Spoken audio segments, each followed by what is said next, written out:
Canadians continue to digest the news that Prime Minister Justin Trudeau has resigned as leader of the Liberal Party.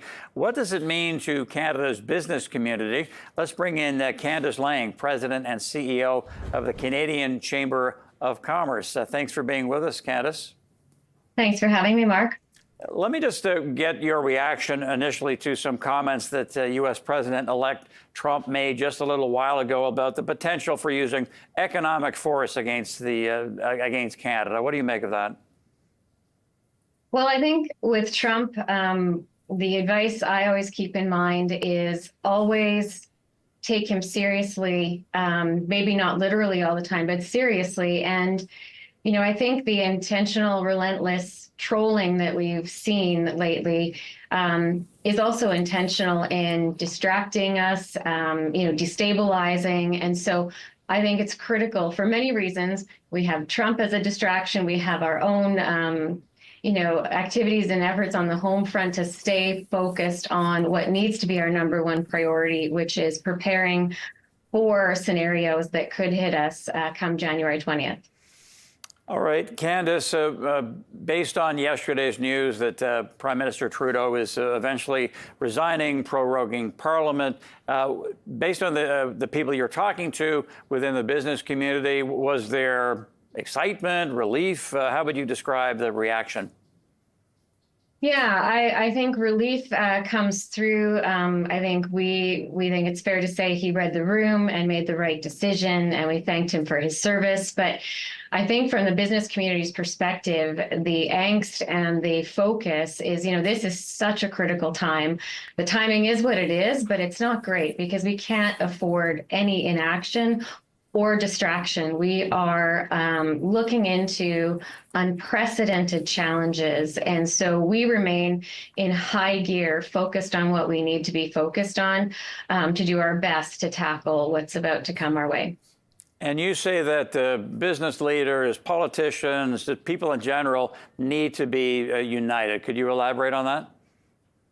Yeah, united and focused. So I think there's a risk right now where we need to be working really strongly in partnership, the business community and our political leaders on getting ready. We have less than 2 weeks to the inauguration and potential executive orders that it's a really risky time. In these few days we have left, we should be coming together.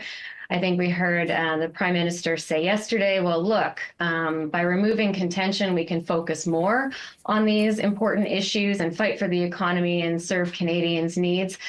Good if that happens.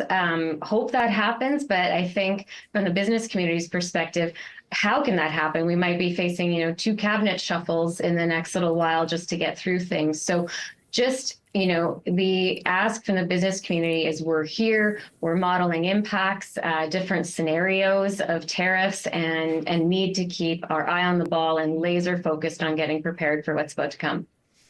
In terms of a new Liberal leader, what qualities would you like to see, and would the business community like to see? Is it too easy to say that Mark Carney would be perhaps, if not ideal, the right choice because of his background?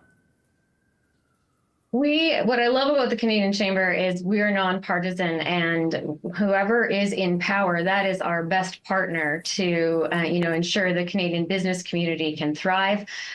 We really, at this time, Mark, shift our focus. We have a very important job to do with the deputy ministers and dedicated public servants, helping ensure they are getting fully briefed and prepared for whatever transition might be ahead. Now, in terms of the capital gains tax changes, there seems to be some murkiness. We did get a statement from the Finance Ministry to CTV News, essentially saying, and I'm paraphrasing, that the CRA will continue on its path and likely start collecting a different kind of inclusion rate in terms of capital gains. But if Parliament when it comes back, then and the measure is dead, then the CRA would drop it. So what's your understanding of that?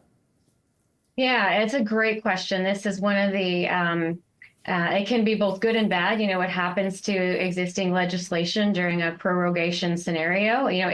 Existing legislation, if it hasn't reached royal assent, is, terminated. And in some cases, we're going to be really happy to take a second look and have additional discussions, especially on AI as we head into G7 and B7 discussions, where we're trying to really demonstrate leadership on AI.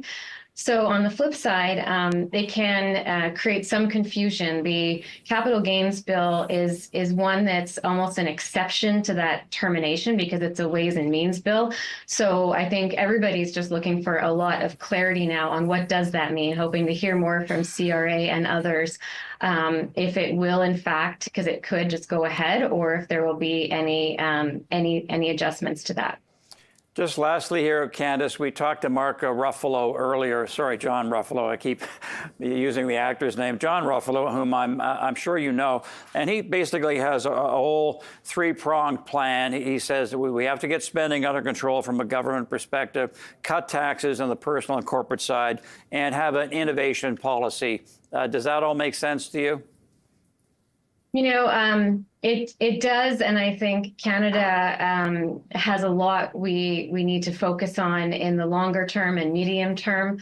We're talking internally here this morning and just trying to divide our focus. There are, only a few days to the inauguration and executive orders. So right now, that is our main and primary focus. I'll shout out to Danielle Smith, our singular obsession at the moment, Mark.